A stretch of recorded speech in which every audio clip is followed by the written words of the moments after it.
एक बार एक बौद्ध भिक्षु भिक्षा लेने एक नगर में गया हुआ था और सारे नगर के लोग उसकी सेवा करना चाहते थे, क्योंकि उस समय बौद्ध भिक्षुओं का बहुत सम्मान था। इसलिए जिसे भी पता चला दौड़ा दौड़ा उस भिक्षु के पास पहुंचा।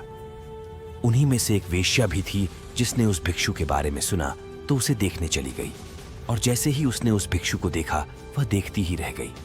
उसने उस भिक्षु के पैर पकड़ लिए और कहा कि मैं एक वेश्या हूं और कोई भला आदमी मेरे द्वार तक नहीं आता, इसलिए मैं ये चाहती हूं कि आप मेरे अतिथि बनकर मेरे साथ चलें, ताकि कुछ दिन मैं भी आपकी सेवा कर लूं। असल में वो वेश्या उस भिक्षु पर आसक्त थी। उसने आगे कहा कि हे महात्मा, मैं भी कुछ धर्म कमाना चाहती हूं, और ये भी हो सकता है कि मेरे भी मन में कुछ ऐसा भाव आ जाए कि मेरा भी उद्धार हो जाए। सभी नगरवासी उस वेश्या की बात सुन रहे थे, और इससे पहले कि भिक्षु कुछ कह पाता वे बोल पड़े कि तुम क्या कह रही हो? एक बौद्ध भिक्षु तुम्हारे कोठे पर कैसे जा सकता है? इससे तो भिक्षु को पाप लगेगा। नगरवासियों की बात सुन वेश्या ने कहा कि मैं इन्हें अपने पाप को मिटाने के लिए ही अपने साथ चलने को कह रही हूं। उनकी बातें सुनकर भिक्षु ने कहा कि मैं अपने गुरु बुद्ध से इसकी अनुमति लूंगा। यदि वे कहेंगे तो मैं आपके साथ चलूंगा। ये सुन वेश्या ने कहा कि मैं इंतजार करूंगी। इतना सुनकर नगर के सेठ ने कहा कि हे महात्मा, ये पापी है, आप मेरे साथ चलिए, इसका कोठा आपके जाने लायक नहीं है। इतना सुनते ही वो वेश्या बोल पड़ी कि तब तो इस नगर वाले सारे अमीर पापी हैं, वे सभी मेरे पास आ चुके हैं, और सेठ जी आप भी तो मेरे पास आते हैं, तो तुम पाप से कैसे मुक्त हो? तुम भी पापी हो।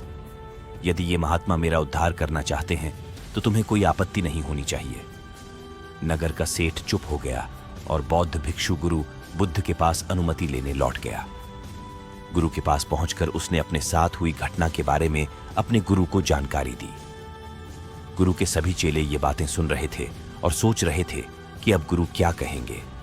कुछ चेले सोच रहे थे कि अनुमति नहीं मिलनी चाहिए, और कुछ एक ऐसे चेले भी थे जो चाहते थे कि अनुमति मिले, ताकि वे भी कल को किसी ऐसे स्थान पर रहकर कुछ समय बिता सकें। गुरु ने सब कुछ सुनकर कहा कि जाओ और उस औरत का भला करो। आज्ञा पाकर भिक्षु लौट गया, और कुछ महीने बाद उसी औरत वेश्या के साथ लौट आया। उसे औरत के साथ आया देख सभी चेले आपस में कहने लगे कि देखा संगत का असर।